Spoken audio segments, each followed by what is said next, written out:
É a segunda vez que eu tenho o prazer de voltar a Blumenau este ano. E para grande prazer meu, a segunda vez que eu venho falar de ética em Blumenau. Mas em fevereiro, o Brasil era outro, completamente diferente. Se houver Brasil em dezembro, talvez o tema seja também diferente do que eu falei. Tanto que a palestra de hoje tem um enfoque totalmente diferente. Eu vou começar com uma coisa completamente lúdica, que parece fora do que eu quero, mas é absolutamente central para o dia de hoje. Desde o século XIV circula de forma oral na Alemanha um conto de fadas chamado Hansel e Gretel, em português João e Maria. Esse conto de fadas, no início do século XIX, foi escrito por dois pesquisadores, os irmãos Grimm, que colocaram no papel uma história que circulava oralmente, como no Brasil, as histórias do Saci, que só foram coletadas depois por Monteiro Lobato. Eu tenho que repassar brevemente essa história do romantismo alemão, ou seja, do início do século XIX, que conta um caso talvez estranho para os dias de hoje. Um casal de camponeses está passando por uma crise profunda, falta de recursos, fome. É possível que essa história tenha se originado na grande fome do século XIV. Este casal toma uma decisão estranha para o padrão de hoje. Lembrem-se que no século XIV não havia amor dos pais pelos filhos. Essa é uma invenção posterior. Mães e pais não amavam os filhos. Estamos diante de uma crise de comida. Temos que eliminar aqueles que são consumidores e não produtores, as crianças. Os pais levam as crianças até o meio da floresta para abandoná-los e, através de um estratagema do João, ele solta pedrinhas e acha o caminho de volta. Na falta de Waze, João lança a mão de pedrinhas.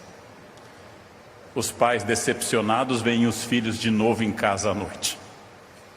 No dia seguinte, levam mais longe João, que não tinha conseguido acumular pedrinhas, solta migalhas de pão, mas os pássaros, também famintos, comem, e eles se perdem na floresta. Duas crianças no meio do mato, onde há animais, há frio e há fome. Perdidos, assustados, apavorados, os dois irmãos encontram numa clareira uma coisa maravilhosa, uma casa cheia de glicídios doces. Começam a comer desesperado as paredes de pão de mel, os pirulitos e doces, lembrando que o açúcar era uma iguaria super sofisticada na Europa, até a explosão representada pela América, e principalmente depois o açúcar de beterraba a partir do século XIX. João e Maria estão comendo, mas quem construiu aquela casa de glicídios é uma feiticeira que tem carência de proteína e quer atrair crianças para comê-las. Vejam o que nós temos aqui até agora. Um casal de pais assassinos, que duas vezes, ou seja, não cola mais ser culposo, duas vezes tentaram abandonar os filhos e conseguiram na segunda. Crianças que invadiram uma propriedade privada, estão destruindo uma propriedade privada, e uma velha que atrai crianças com o objetivo de atacá-las. João e Maria são trancados e alimentados para ficarem gordos. João e Maria então decidem usar um recurso, mostrar um ossinho de frango para parecerem magros. A velha tem presbiopia, ela não vê bem. E, num descuido, a velha pede o auxílio a Maria. Eu estou narrando a história dos irmãos Grimm, não as versões açucaradas feitas depois pela Disney. Num discurso, Maria empurra a velha dentro do forno e fecha. Os dois não apenas conseguiram matar a mulher que queria matá-los, mas conseguiram matar de forma cruel. Roubam a velha, pegam tudo que ela tinha e retornam aos pais cheio de ouro. E os pais então os recebem felizes, animados, recuperam aquele amor pelos filhos que eles não tinham até então. Você conta essa história para os seus filhos e diz: durma bem, papai te ama. As histórias de contos de fadas são muito brutais nos séculos XVIII e XIX. La Fontaine, Perrault, irmãos Grimm, são muito brutais. Não se trata de um mundo de crianças que não podem ser traumatizadas. Não surgiu a geração mimimi, ainda não tem trauma infantil, não existe bullying. não existe coordenação pedagógica nas escolas, crianças apanham bastante. E essa história conta sobre o mundo real, o mundo de fome, o mundo de estratagemas para sobreviver. Agora vamos pensar nos valores envolvidos. Existe um imperativo categórico, a necessidade. Se eu não fizer caixa 2, eu vou à falência. Se eu não subornar o fiscal, a multa é mais grave. Se eu não subornar o guarda, eu vou ter excesso de pontos e eu preciso da minha carteira. Esse é o imperativo categórico, a necessidade. Se eu não fizer isso, todos fazem. Se eu pagar bem, meu concorrente paga mal e vai ficar melhor. Existe um valor ético, que é teórico, dever dos pais, vida humana, honestidade e assim por diante. Na verdade, todo choque de ética em qualquer lugar, de João e Maria a Blumenau, de Brasília a Porto Alegre, do Oiapoque ao Chuí, é sempre o choque entre o imperativo categórico e um valor ético. É sempre o choque entre a necessidade daquele momento e a realidade do que eu quero atingir. Neste caso, vamos avaliar os envolvidos num tribunal da consciência. De um lado, João e Maria, 2 filhos capazes de matar uma senhora. Do outro lado, uma senhora que queria comê-los, mas que acabou assassinada. E 2 pais assassinos, que acabaram perdoando mediante muito dinheiro. Não se salva ninguém. Absolutamente ninguém. Num tribunal, isso aqui, se eu tivesse uma delação premiada de um sobre o outro, não sobrava ninguém. As histórias de crianças antigas não falam de um mundo ideal. Não havia ainda Disney, nem o politicamente correto. Ela fala de um mundo que as crianças têm que cuidar para não serem comidas, abandonadas ou mortas. Tem que falar de pais que têm que tomar decisões duríssimas. E tem que falar de senhoras viúvas e meio loucas na floresta, que são confundidas com bruxas pela comunidade. E assim por diante. Este é um mundo real e um mundo duro. E aí vêm os filósofos e falam em valores como ética, respeito, honestidade e assim por diante. Fiquemos com isso na memória. Os valores de cada personagem são valores concretos e reais, são valores absolutamente diretos. Há pouco, conversando com algumas pessoas antes da palestra, eu brincava um pouco com essa característica que é típica de filho de imigrantes como eu, é mais forte no sul do Brasil do que no Nordeste, que é o caráter direto da fala, confundido inclusive às vezes com grosseria. Diante da fala típica brasileira do Recife ou de Salvador, onde a fala é suavizada por talvez, eu verei, quem sabe, a fala interiorana da área alemã do Rio Grande do Sul é direta. Por isso que às vezes eu já ouvi em São Paulo essa ideia de que a diferença entre a araucária e o gaúcho é que a araucária leva 30 anos para ficar grossa. Ao contrário meu e dos meus conterrâneos. O que para alguns é grosseria, para outros é caráter direto. São valores. Valores são distintos. Eu aprendi a estudar fora pela primeira vez na vida, sozinho no inverno na França, com pouco dinheiro, perto do meu aniversário, em pleno inverno europeu. Convidei os colegas para um jantar na minha casa, os colegas de pós, e disse, sexta eu vou fazer um jantar, vocês vêm? E disseram, não. E pronto. E eu com aquela cara, quase começando a chorar no inverno, sozinho. Mas como assim? Não, não, a gente não pode, é muito em cima. No Brasil a gente diria assim, eu vou ver se vou, mas eu tenho um problema, eu tenho que buscar minha cunhada no aeroporto, aí eu vou ver se eu dou uma passadinha. Mesmo quem não vai no Brasil dá explicação. Isso são valores. Mas esses são valores muito pequenos, comparado com aquilo que eu preciso fazer uma distinção muito maior sobre ética e moral. Ética é um fenômeno filosófico. Ética é um fenômeno criado a partir de uma reflexão grega e que se estende em filósofos seguintes, desde Platão e Aristóteles até Spinoza, Descartes, Kant, e investiga o que dá base aos valores. Moral é muito mais antiga e provavelmente igualmente importante. Investiga as leis dadas por uma entidade divina, pela teologia, as regras dadas e os valores em si. A moral diz, quinto mandamento, não matarás. A moral diz, quarto mandamento, honrarás teu pai e tua mãe. A ética pergunta, por que não matar? Não porque alguém disse, não porque foi uma ordem, mas a grande questão ética é o que eu devo fazer independente se ninguém observar. Mesmo que não haja um Deus ou uma autoridade me olhando. Mesmo que não haja alguém superior dizendo que é certo e errado, que é uma grande tradição humana. Mesmo que eu não acredite que haja isso, por que é que eu devo fazer? Porque o errado é errado, mesmo que ninguém saiba. Porque é errado trair a esposa ou o marido, mesmo que o crime seja perfeito. Porque é errado fazer algo mesmo que não haja nenhuma testemunha. É uma pergunta um pouco mais difícil. Por isso é muito mais tranquilo ensinar moral e catequese do que ética. Basta eu dizer aquela frase que eu ouvi na infância, Deus te vê.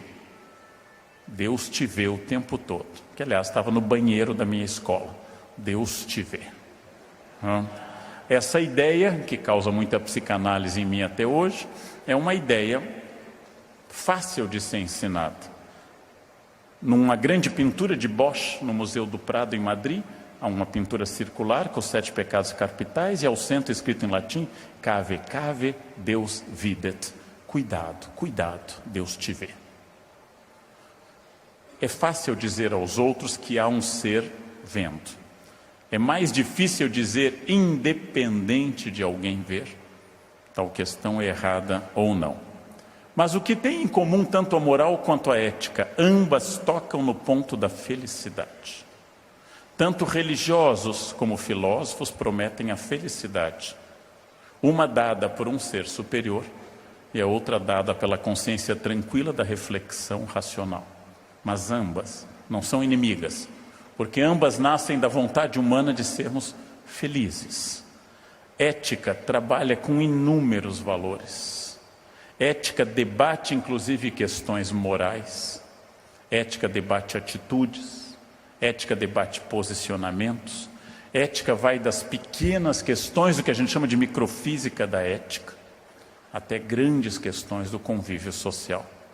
Ética diz respeito a muitas questões, e aqui sim eu tenho que, em todas as palestras sobre ética, falar de uma espécie de pai fundador, independente do tema. Aristóteles dedicou um dos seus muitos livros, apenas um, a seu filho, Nicômaco. E esse livro foi o livro sobre ética. Quando ele dedica um livro ao filho, quer dizer, o que eu quero transmitir ao meu filho são valores éticos. A Ética Nicômaca é um livro curto, fácil de ler. E aqui tem um princípio que eu trago sempre que falo de ética, de Aristóteles. A virtude ética é adquirida pelo hábito, não nascemos com ela.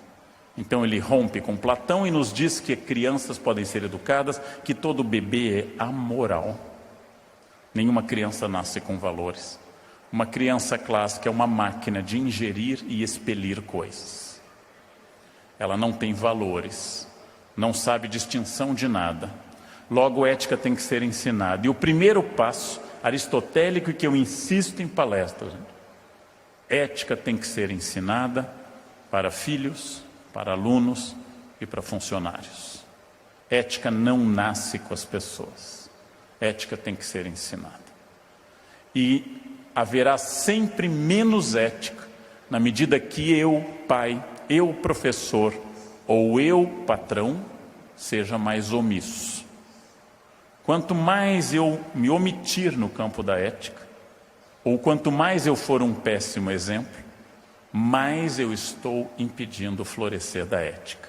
Ética é um aprendizado, ética não é um dom natural, não faz parte do código genético, ética não é da natureza humana. Os animais não têm ética. Nenhum leão olha para a zebra e diz, não, você é uma zebra mãe de família, hoje eu não vou te comer. Nenhum leão faz uma reflexão ética, porque os animais só têm imperativos categóricos, fome. Eles não fazem reflexão. Não há animais que optam por ser veganos. Não há animais macrobióticos. Um leão não opta, agora eu vou comer só alfafa, porque eu sinto a dor da zebra, não posso mais comê-la. Animal nenhum entra em crise existencial, animal não é depressivo, animal nunca toma Prozac. Os animais são imperativos categóricos puros, passa por cima de tudo. Os seres humanos são diferentes porque, em primeiro lugar, nós, além da natureza, temos um exercício de construção. Nossa natureza é capaz de adquirir ética e aperfeiçoá-la. Então eu quero partir daqui para ir para um campo totalmente distinto. Nós podemos aprender ética e podemos ensinar. É errado do ponto de vista histórico a pessoa que diz que sempre foi assim. É errado. Vou dar um exemplo absolutamente passageiro. Há 30 anos ninguém usava cinto de segurança neste país. O cinto de segurança se perdia no banco de trás, entrava num buraco negro. A gente nunca sabia onde ele estava. Às vezes ia vender o carro 10 anos depois, ele estava com o plástico ainda envolvido. Quando eu andava de carro com meu pai, a gente brincava dentro do carro e pulava para frente. E não havia nenhuma discussão sobre isso, mas a lei já existia. Nós mudamos. Mudamos mediante educação e coerção, consenso e multas. Nós mudamos atitudes. Há 50 anos, bater numa mulher, uma violência ética inadmissível, era muito mais simples. Não havia delegacia da mulher, não havia lei da Maria da Penha, e o discurso feminista estava pouco presente. Há 50 anos, os cafajestes se sentiam mais à vontade do que se sentem hoje, apesar de continuarem sendo cafajestes. Cafajeste é que nem champignon, brota em qualquer lugar. Mas hoje eles têm mais medo e mais vergonha. Há 70 anos, ser racista não era tão problemático quanto hoje, apesar de já ser uma imbecilidade. Os racistas hoje têm medo, porque racismo é crime inafiançável. As coisas mudam por coerção e consenso. Todos os nossos filhos com menos de 25 anos têm um discurso sobre o uso da água mais racional que a minha geração não teve. Todos os nossos filhos sabem que o sol faz mal. Nós íamos para o sol às 8 da manhã e ficávamos expostos, ainda passando raíto de sol, até o fim do dia. Nós éramos pré-melanoma a vida inteira. Tudo muda quando as pessoas mudam, nada é igual. Para haver equidade e justiça, eu tenho que lembrar que a base de toda justiça é igualdade para produzir a ética. Mas a lei não é absoluta e não é infalível. Mas ela tem 3 características contidas na figura de Tétis, a justiça. Ela é cega, ela é justa por causa da balança, e ela leva uma espada na mão, ela é poderosa.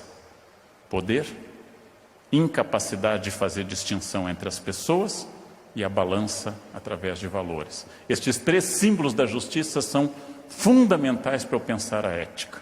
Não há ética se houver desigualdade, não há ética se houver proteção de alguém, e não há ética se não houver força. Toda empresa que implanta um código de ética deu um passo, o primeiro. Porém, há centenas de outros a serem dados. Os funcionários têm que entender que aquele código de ética não é um papel para eu dar para o estagiário que entra, mas é algo que vai direcionar a política que eu tenho com os meus fornecedores. Inclusive, tomando um caso de uma empresa onde eu estive, rejeitando fornecedores que não se comprometam a abolir trabalhos similares ao escravo. Ou seja, a espada, a cegueira e a balança. Aristóteles fala que há várias virtudes morais, como a coragem, a temperança, a veracidade, a calma, a modéstia. Todas elas são pastilhas no campo da ética. E eu tenho que lutar por todas elas. Não é ético quem é covarde, nem é ético quem é exagerado, que é o oposto à temperança. Não é ético quem é mentiroso, oposto à veracidade. Não é ético quem é vaidoso. Não é ético quem tem raiva ou ira, que levam ao descontrole da ética. Cada um de nós tem um campo desses de virtude e de defeitos. Cada um tem que se controlar num campo específico. Eu, por exemplo, considero um dos meus imensos defeitos o controle da raiva, porque eu tenho que controlar todo o tempo. Todo o tempo. Nunca bati num aluno, mas a vontade, ela é presente. algumas vezes. Até hoje, 33 anos dando aula, nunca esganei um aluno lentamente, sorrindo. Mas a ideia me ocorre várias vezes na cabeça. Acho uma vitória nunca ter feito isso. Ando no trânsito de São Paulo e nunca matei ninguém, mas não posso andar armado. Se eu andar armado, eu resolverei o problema do trânsito de São Paulo. Uma arma eu resolvo o motorista, um bastão de beisebol eu resolvo os automóveis. Um dia de fúria é a minha descrição se eu não tivesse o controle do caráter, mas é um controle enorme. As virtudes têm que ser cultivadas, os defeitos têm que ser reprimidos. Eu sou um ser humano, eu tenho todos os defeitos do mundo. Eu sou um ser ético, eu luto para botar esses defeitos para trás, mas estão lá me olhando e sempre me dizendo: hoje você ganhou, mas amanhã eu te pego. O campo ético tem, e esse é o nosso tema de hoje, eu tenho que falar a vocês do ponto de vista racional, por que é melhor ser ético e por que a vida com ética é uma vida mais fácil. E aqui eu vou dar uma das indicações importantes. Só pessoas éticas têm amigos. Pessoas não éticas, a ideia não é minha nem de Aristóteles, mas de um filósofo que escreveu um livro aos 18 anos, Discurso da Servidão Voluntária. Uma pessoa não ética tem apenas cúmplices e não amigos. Uma vida sem amizade é uma vida vazia. Uma vida sem amigos verdadeiros é uma vida desperdiçada. Só pessoas boas têm amigos. Pessoas desonestas têm cúmplices. Quem disse isso? O nosso querido Etienne de La Boétie. Ele disse que os maus não têm amizade, eles apenas se entretemem. Eu acrescentaria: os maus têm medo de uma delação premiada. Os maus olham para a pessoa que foi procurá-los, tem uma caneta espiã, um gravador, porque aparecer gravação ultimamente é moda.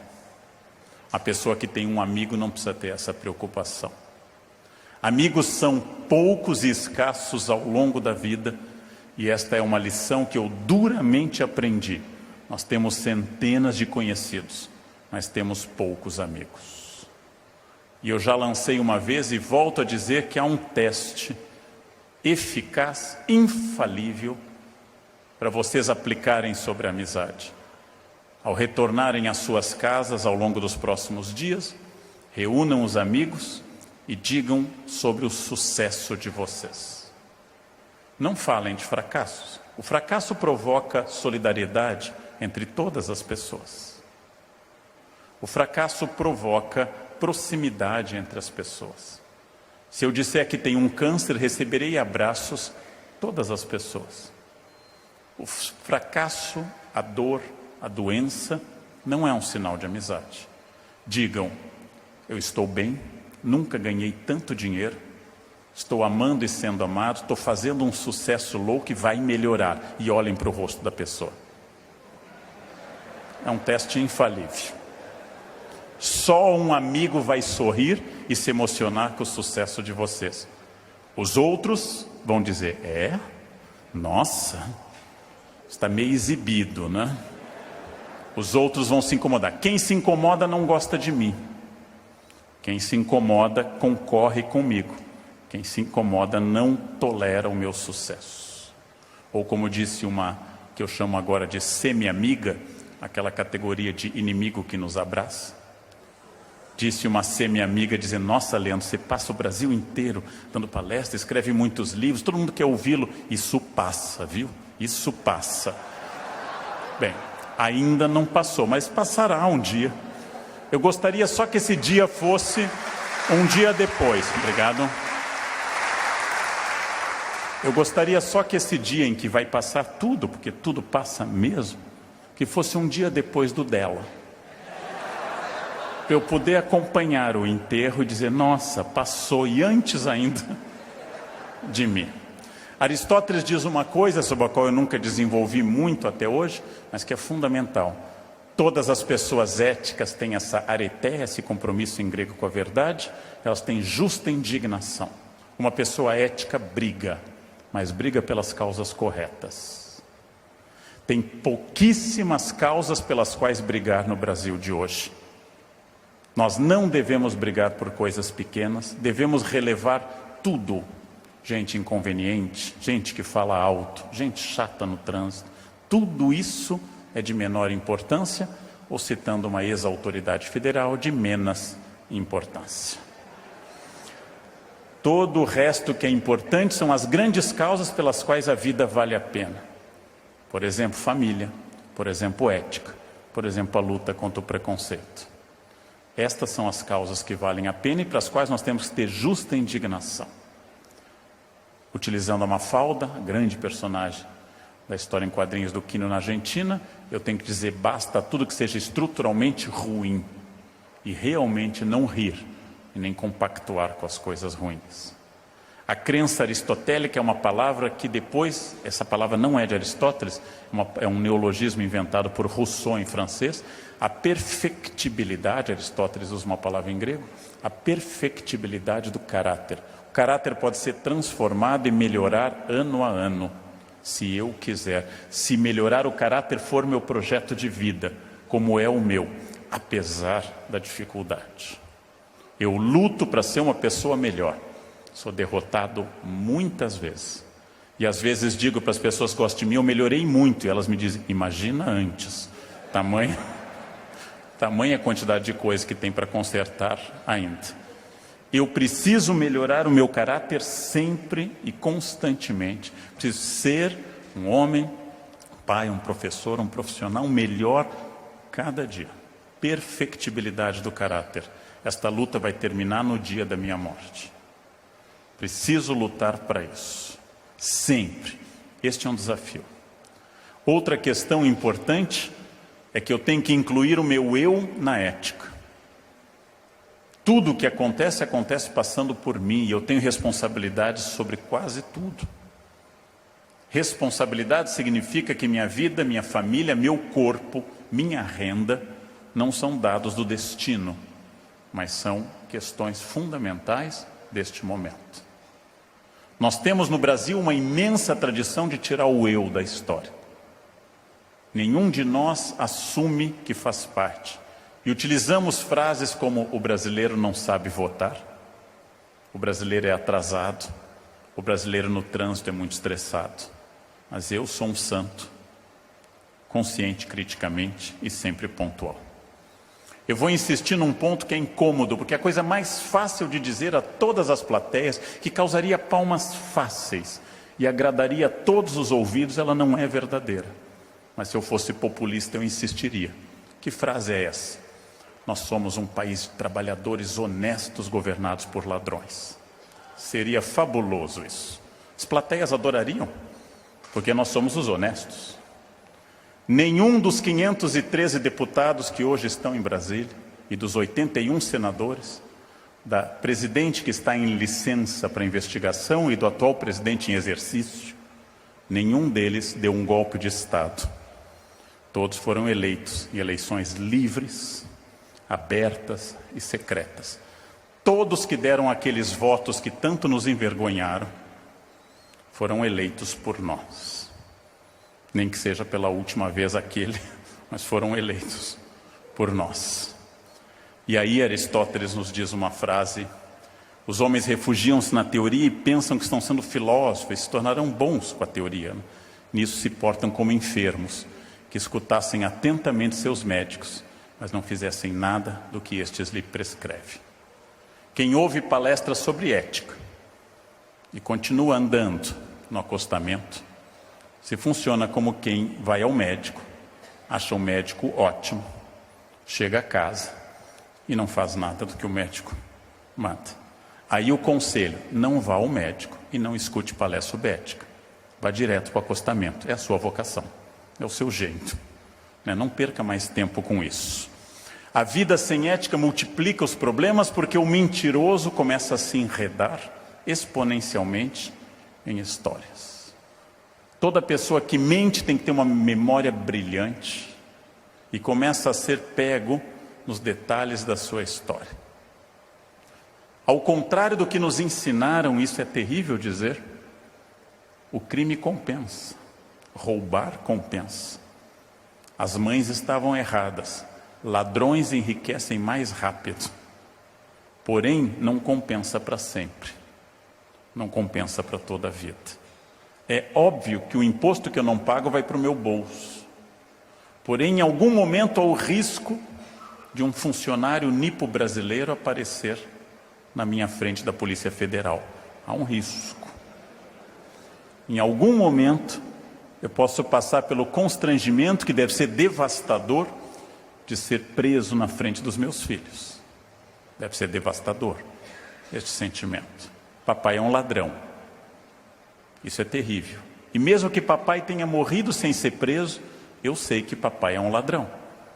Papai não podia estar recebendo um salário de 5, 10 mil reais e estar nos levando para a Europa de primeira classe. De algum lugar saía esse dinheiro. Papai era um ladrão. Difícil isso. O legado da honestidade é um legado, não é que ele seja exatamente ou unicamente melhor, mas ele é mais fácil. O homem desonesto, quando toca seu WhatsApp perto da esposa, fica apavorado. Pode ser de tanta gente. Não? Celular de gente desonesta tem muito código. Tem muita senha para acesso à foto, para mensagem. Um homem desonesto jamais entrega esse celular para a mulher e diz: atende aí, vê quem é. Porque isto é um gesto de profunda confiança na sua ética. Um homem honesto, se alguém diz: você me traiu, esse homem diz com tranquilidade: não, isso é uma história falsa. Um homem desonesto vai saber quem disse isso, quando, em que situação, para saber onde ele vai negar. E assim por diante. A desonestidade torna a vida complicada, torna a vida difícil, torna a vida acidentada. A desonestidade é uma questão que nós temos que pensar diretamente no Brasil, porque nós temos que pensar numa transformação que está sendo demandada neste país, para o qual eu sou muito otimista. Que é isso? Em primeiro lugar, o problema central deste país, a confusão entre o público e o privado. A ideia de que o que é público não é de ninguém, quando a ideia é que o que é público é de todos. A ideia de que se é público eu tenho direitos, mas a ideia que falta é que eu tenho deveres maiores. Eu tenho direito a escarrar na minha casa. Eu tenho direito a jogar papel no chão da minha casa. É um direito privado. Eu tenho direito a tudo na minha casa que não fira a lei. Eu não tenho direito a quase nada em público, porque o público me obriga de muitas formas. Houve um ministro do Trabalho, numa era que a gente achava a mais corrupta da história, logo após a ditadura. Um presidente estava sofrendo impeachment, os jovens nem vão saber. A gente achava que nunca tinha visto tanta podridão no Brasil naquela época. Saudade daquele tempo que um Fiat era o ponto da corrupção. Houve um ministro do Trabalho que levou a cadela, de fato, a própria cachorra, para o veterinário em carro do ministério. Descoberto, ele deu a frase exemplar que cachorro também era gente. O ministro achava que a nossa crítica era ao tratamento dado ao cachorro. Não era. Podia ter sido levada ou não levada, o problema não era o cachorro, a cadela. O problema era o carro público, podia ser a esposa ficando no mesmo campo. Ou seja, podia ser a mãe, podia ser qualquer outra pessoa. Mas o ministro não pensava nisso. Como um administrador do Rio de Janeiro usava o helicóptero público para levar a babá e o cachorro para a praia. Este não é o problema. Babá também é gente, certamente mais gente do que esse governador. O problema é o público sendo utilizado para o privado. É o carro privado levando filhos para carro público levando filhos para a escola. Essa confusão no Brasil é muito difícil. Alguns governantes foram acusados de levar objetos do palácio. Eu não acho nem que seja de fato roubo. É que eles já não sabem mais a diferença. entre o que é deles e o que é do Estado. Parece separação de casal. Isso eu comprei em 1976, você não lembra?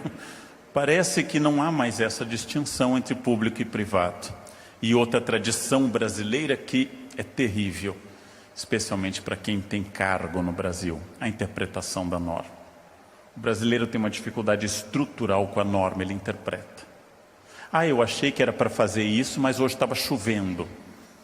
Mas veja, não tinha uma cláusula de umidade do ar para isso.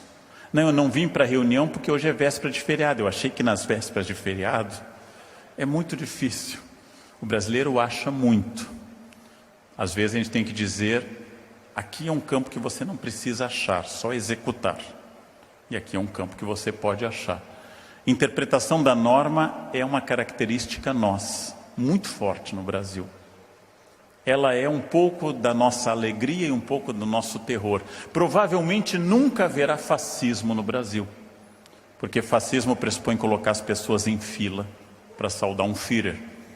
Fazer uma fila no Brasil é um sacrifício. Um ia faltar, outro ia perder, uma mãe ia estar doente, ia ter muito buraco na propaganda fascista. Nós somos dados à interpretação da norma, e essa imagem eu gosto muitíssimo dela, porque para a ética brasileira voltar a ser uma prática e não apenas uma preocupação, eu descobri essa imagem que me toca de forma particular.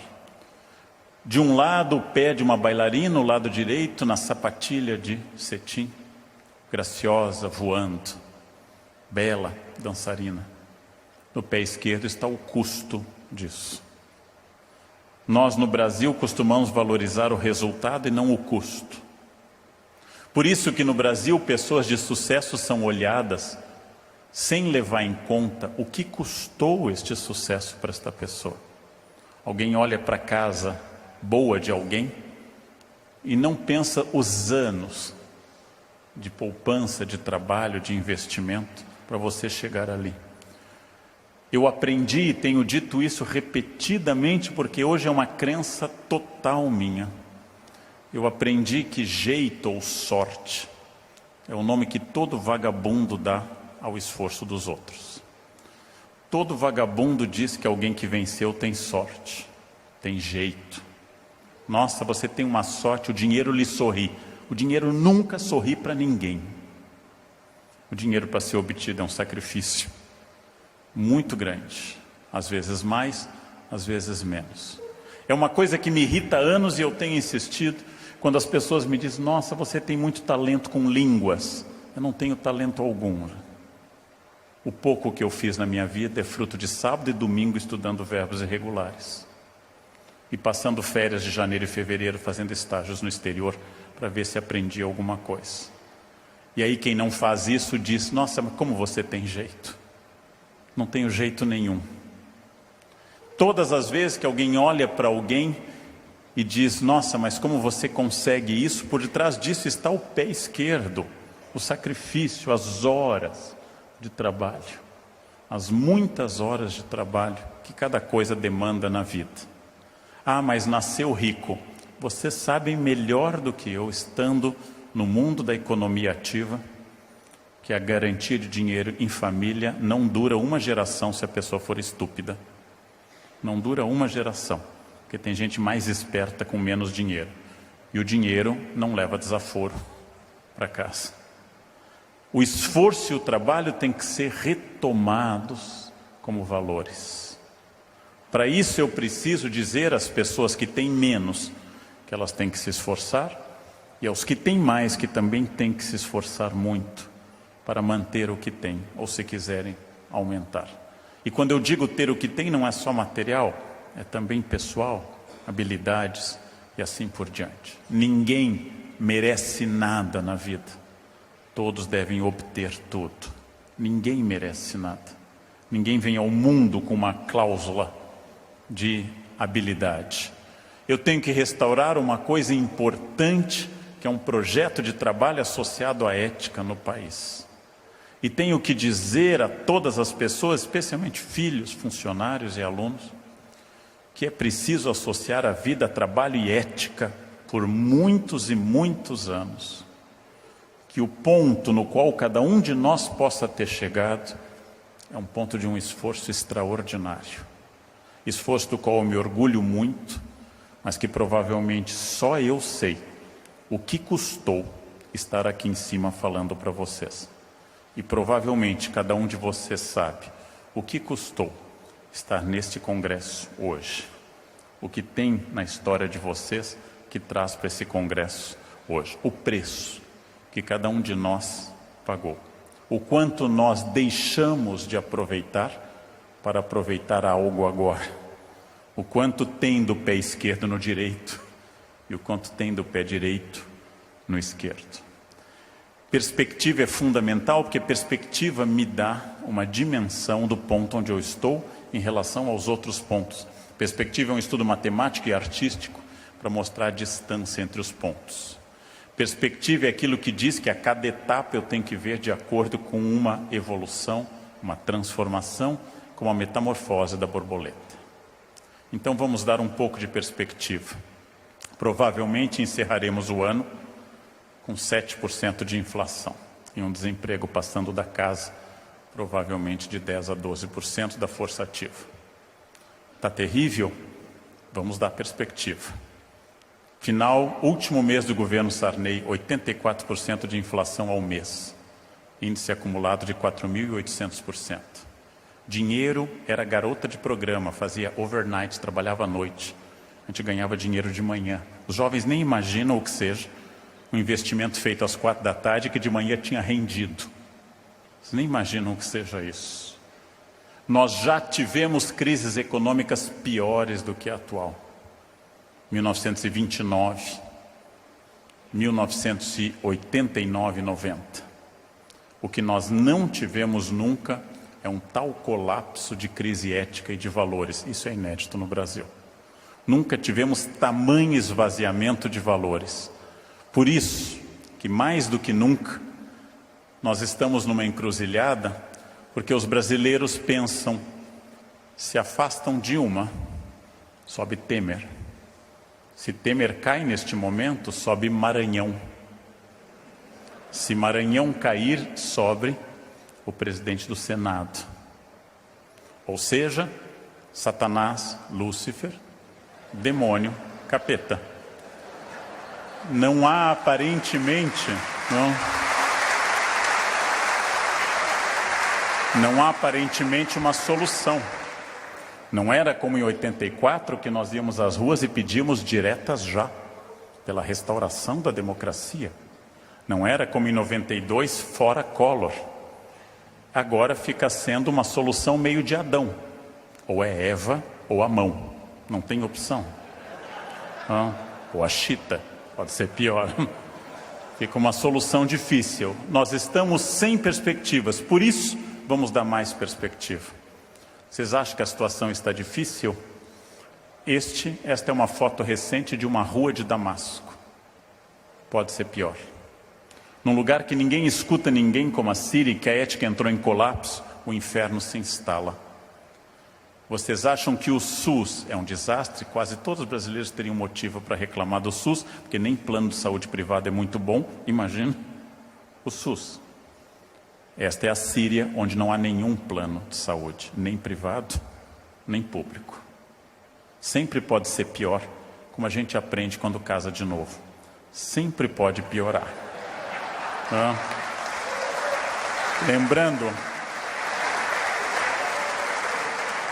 Lembrando com essas imagens que eu não vou dizer a alguém que tem dor de dente que leucemia é pior. É pior.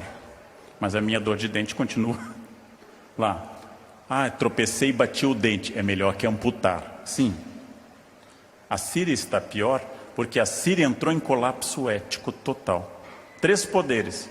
Um governo corrupto e ditatorial, uma oposição sem escrúpulos e o Estado Islâmico, que nem precisa classificar. Na Síria, o colapso da ética é o colapso da vida civilizada. Este é o risco, quando nós achamos que não há mais nada a fazer. Este é o risco.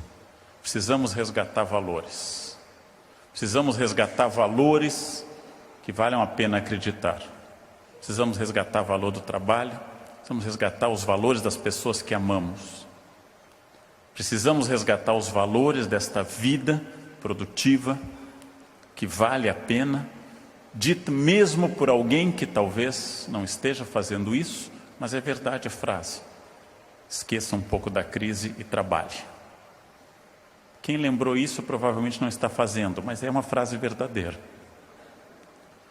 Eu estava na faculdade quando a ditadura militar estava no final, e a ditadura militar terminou com 220% de inflação ao ano e taxa de emprego superior à atual. E a minha faculdade continuou. Eu estava na pós-graduação durante a era fora Collor e a inflação em alta ainda. Eu estava fazendo as minhas coisas em plena crise atual. O que continua são os valores que eu cultivei. Em 20 anos, nenhuma das pessoas que agora nos incomoda estará viva. Amém. Em 20 anos, provavelmente pessoas na casa dos 70 a 80 anos, nenhuma delas estará viva. É claro que elas têm metástases. Mas em 20 anos eu suponho que, tirando a Rainha Elizabeth II, todo o quadro dirigente mundial atual esteja passado. E nós provavelmente continuaremos. De novo, perspectiva. Eu tenho um projeto de vida pessoal, familiar, profissional e também engajado nas minhas organizações de classe. Estes projetos continuam. O Estado atrapalha ou não e deve ser muito influenciado por nós. Mas perspectiva, ponto de onde eu estou falando. De novo, do micro ao macro. Ponto positivo dessa foto, a maioria está cumprindo a regra. Ponto negativo, o cara que está na faixa de ônibus, provavelmente falando ao celular. Ele detesta a corrupção do governo. E ele não entende que, apesar disso ser menos grave que roubar merenda de criança ou levar à falência a Petrobras, apesar disso, aqui está um elo causal entre uma coisa e outra. E aí eu volto a uma ideia. O ponto mais difícil para dizer para nós brasileiros: não existe Estado corrupto baseado numa nação não corrupta. Não existe governo claro e sem corrupção baseado numa nação corrupta. Em todos os lugares onde há Estado corrupto, há uma alimentação entre família, empresas, trânsito e escolas. Eu ouço as críticas ao Estado e quase todas são justas. Eu dou aula há 33 anos. Há 33 anos que eu recebo atestados médicos falsos de pais.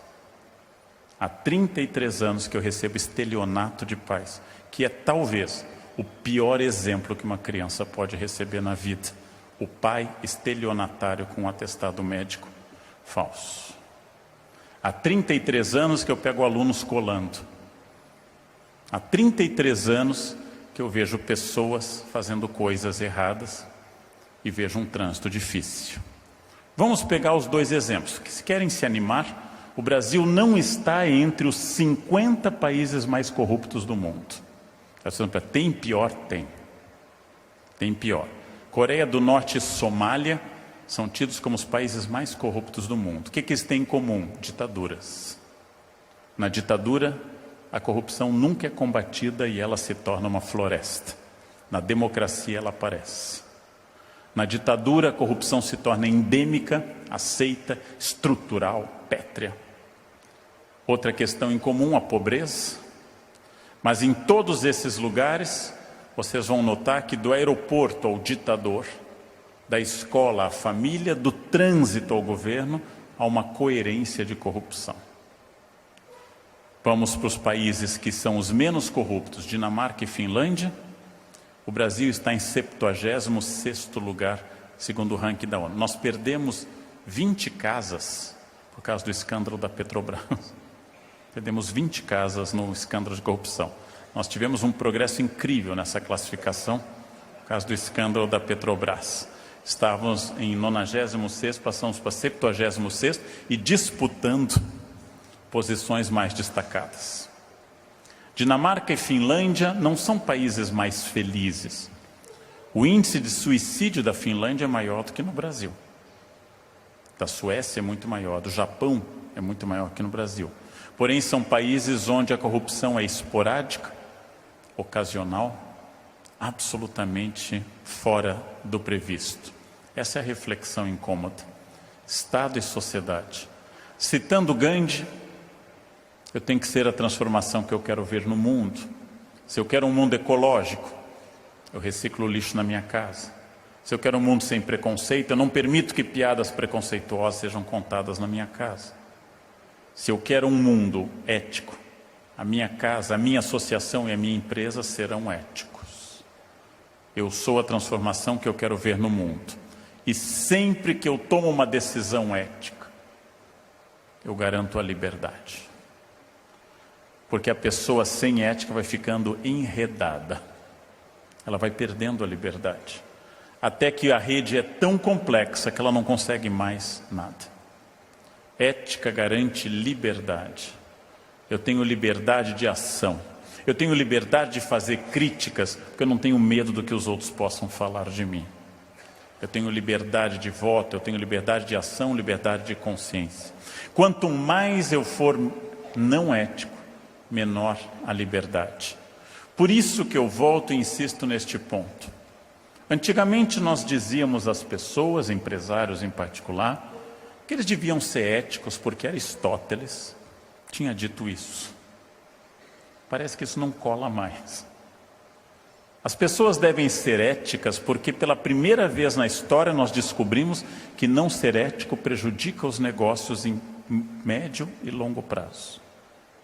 Que grandes empreiteiras gigantes do mercado brasileiro estão tendo prejuízos na casa de bilhões por causa de propinas obtidas no passado. Ou seja, que ser ético e associar a sua marca a um comportamento ético é algo extraordinariamente lucrativo hoje. Que você deve ser ético para reforçar sua marca no mercado, para ter a fama de ser alguém ecológica e socialmente responsável, eticamente intransigente, justo e equilibrado, porque os consumidores querem cada vez mais associar este código de direito de consumidor ao exercício crítico e cidadão. E que esta época de capitalismo selvagem, salve-se quem puder, ainda existe, mas não é mais dominante. Hoje, marcas de cosméticos brasileiros, não cito, seria propaganda, estão com valor maior na bolsa, porque associaram ao seu nome ecologia. E eu compro os produtos deles porque eu não quero destruir o ambiente. Grandes redes de lojas acusadas de terem fornecedores que usam mão de obra boliviana semi-escrava em São Paulo, estão sofrendo boicotes dos consumidores. O consumidor está cada vez mais crítico de tudo isso. E este é um momento que ética entrou no livro caixa. Ética está na planilha Excel. Só para dar uma outra pista para os senhores, tenho assessorado muitas empresas na hora de fazer seu código de ética, implantar um sistema regular de treinamento ético. Bondade das empresas? Também. Em alguns casos, sim. Mas é o setor jurídico que hoje aconselha que se um funcionário for flagrado numa atitude não ética, a empresa pode não ser processada, só o funcionário, porque a empresa vai deixar clara que ela lutou contra aquele comportamento, que passa a ser o comportamento de um funcionário e não da empresa. Código de ética, treinamento ético, ações éticas, hoje são argumento jurídico para separar pessoa jurídica de pessoa física. Mais uma vez, uma vida ética não é uma vida aristotélica, é uma vida que evita conhecer Curitiba. Mais uma vez, é uma vida que faz vocês ficarem tranquilos fora de Curitiba, a não ser quando querem visitar a bela cidade de Curitiba por livre e espontânea vontade. Como me perguntaram no jornal esses dias, quem vai abrir as Olimpíadas? Quem não estiver em Curitiba, né? Aparentemente, não sei quem, mas quem não estiver em Curitiba. Espero que Curitiba tenha bastante espaço, porque pelo jeito que vai, nós vamos ter que construir um puxadinho judicial. A vida ética é a vida válida porque ela faz eu dormir à noite tranquilo. A vida ética é a vida válida porque me faz olhar nos olhos da minha família tranquilo. A vida ética é a vida válida porque ela salva a minha empresa de escândalos. A vida ética é a vida válida porque ela dá lucro, porque ela agrega valor à marca e ela torna a minha marca mais forte. Eu assessorava um banco em São Paulo que tinha um comportamento extraordinariamente ativo na luta contra o preconceito em 5 áreas. Era para idosos, seniors, handicapeus, portadores de deficiência, grupos GLBT, mulheres e negros, isso. E eu dava assessoria para esses 5 grupos.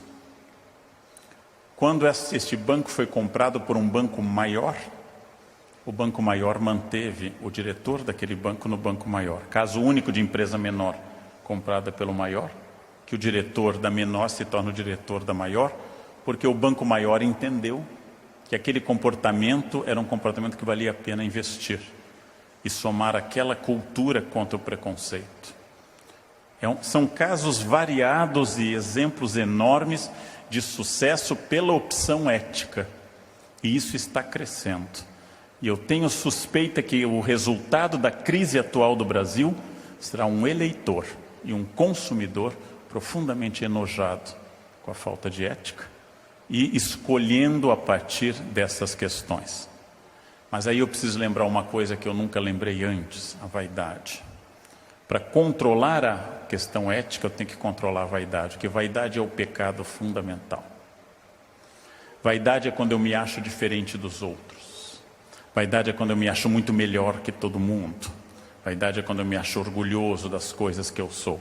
Neste momento eu passei a me diferenciar negativamente da sociedade, não fazer mais parte dela, e passo a lembrar que eu sou uma pessoa especial. Nós somos especiais, mas somos iguais. Há uma tradição terrível no Brasil, uma tradição de Casagrande e Senzala, de você achar que a lei ou as regras servem para as outras pessoas. Quanto mais alto eu subo, quanto maior o cargo que eu tenho, maior a minha obrigação de servir. Eu gostaria de dizer a todas as pessoas que querem abrir seu próprio negócio, que é uma empreitada arriscada, que o patrão trabalha mais que os outros. E se ele não fizer isso, ele quebra. O bom patrão é o primeiro a chegar e o último a sair. Se ele começa a fazer final de semana a partir de quinta e voltar na terça à tarde, saiba que o negócio vai mudar de mãos rapidamente. Um colega meu, palestrante famoso, conhecido de vocês, Cortella, tem uma frase que eu adoro que diz que a única situação que eu posso perguntar para alguém, você sabe com quem está falando? É um estágio final de Alzheimer. Quando eu já não sei mais quem eu sou, e desesperado eu pergunto a uma pessoa, mas você sabe com quem você está falando? Porque eu infelizmente esqueci. E eu acrescentaria que a única situação em que eu posso achar que o mundo está girando ao meu redor chama-se labirintite e deve ser encaminhado ao médico, porque dizem é muito desagradável. Nós temos uma tradição escrava em ser servido. Nós precisamos criar uma tradição republicana, de que nós temos funções diferentes, hierarquias diferentes e até poderes diferentes. Mas quanto maior o meu poder, maior a necessidade de servir as pessoas. Que eu posso mandar, mas isto é em nome de um bem comum. Essa é a diferença entre autoridade e autoritarismo. O autoritário manda por causa dele. E a pessoa com autoridade manda porque ela está perseguindo um bem comum. Uma coisa é eu dizer para os alunos, não gritem, porque gritar vai desconcentrar a leitura deste texto e atrapalha a todos. E outra coisa é dizer, não gritem porque eu tenho dor de cabeça. A escola não foi feita para mim e o objetivo da escola não é a minha dor de cabeça, o meu bem-estar. O objetivo da escola é o aluno. Então é preciso superar uma tradição terrível, que é a tradição do mando autoritário brasileiro, e retomar essa noção republicana de isonomia. Retomar essa tradição. Cada vez mais entender que nós temos funções diferentes, mas somos todos iguais. Que nós temos até poderes diferentes, mas somos todos iguais. que nós temos responsabilidades diferentes e que quanto mais alto eu subo, maior a minha responsabilidade. E aqui, uma coisa importante no Brasil, esta ética se verifica imediatamente nos padrões mais baixos de trabalho físico. Eu já disse isso várias vezes em público e repito até morrer. Não é um gesto ético respeitar o ministro do Supremo Tribunal. Não é um gesto ético respeitar o delegado. Isto se chama estratégia. É um gesto ético respeitar a faxineira terceirizada. Isso é ética. Respeitar alguém que é mais do que eu chama-se bom senso, vergonha na cara, etc. Encontro um cara de 2 metros, 120 quilos, com faixa preta em 3 artes marciais. Eu respeito. Não. Isso se chama saber a posição minha na escala alimentar. É respeitar o cadeirante e a pessoa de idade que revela a minha ética. Acima de tudo, superar essa noção de macho alfa que se insinuou nas sociedades e que pode ser uma mulher ou um homem. A noção de macho alfa é uma noção de estudo dos mamíferos. O leão que pode estar com todas as leoas e pode afastar os machos concorrentes é o leão que mais sofre, porque está com o cargo sempre visado. Tem que ser o macho alfa. Ele passou na minha frente, ele cortou a minha frente. Ele disse que eu sou isso. Vai ver que você é. Reflita. Ele me chamou disso e daquilo. Pense se não é verdade. E se não for, por que você está ofendido? Ou seja, a necessidade de ser macho alfa me leva a gestos não éticos. Eu não preciso ter razão numa discussão. Eu não preciso ser o ser superior. E se eu for de fato superior, eu posso ceder naquilo que for possível de ceder. Isto melhora incrivelmente as relações pessoais.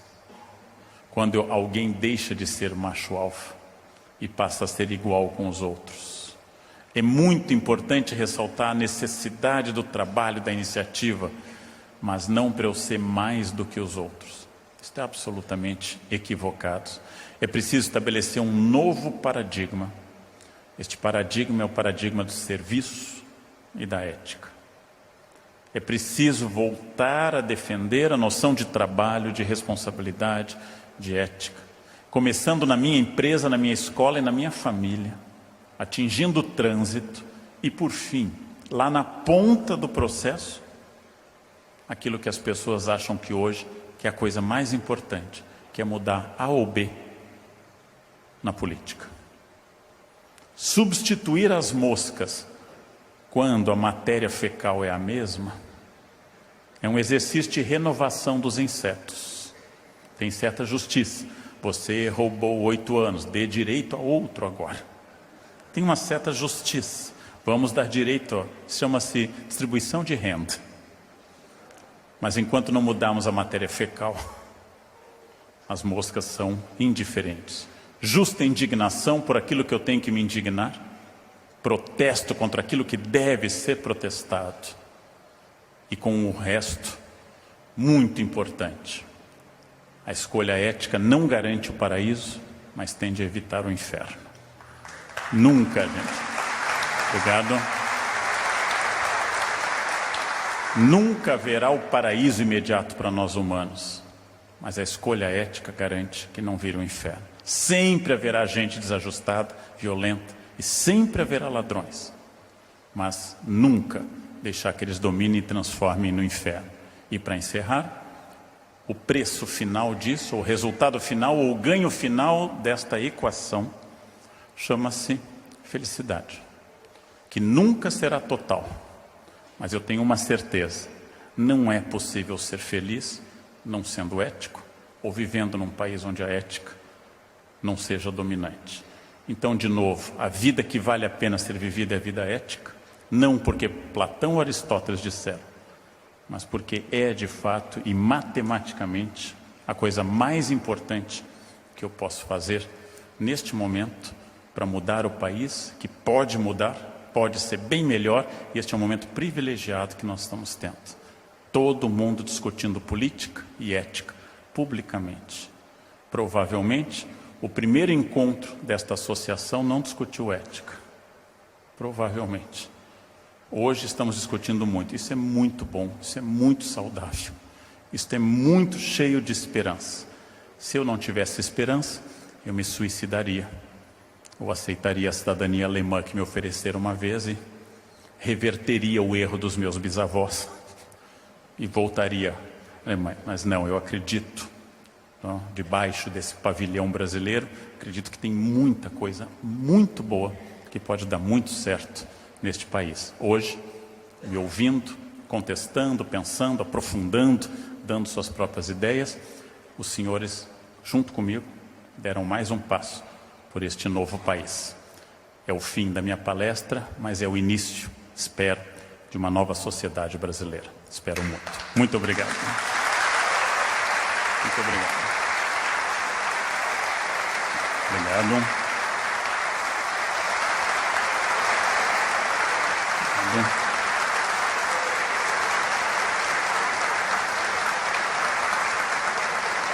Muito obrigado.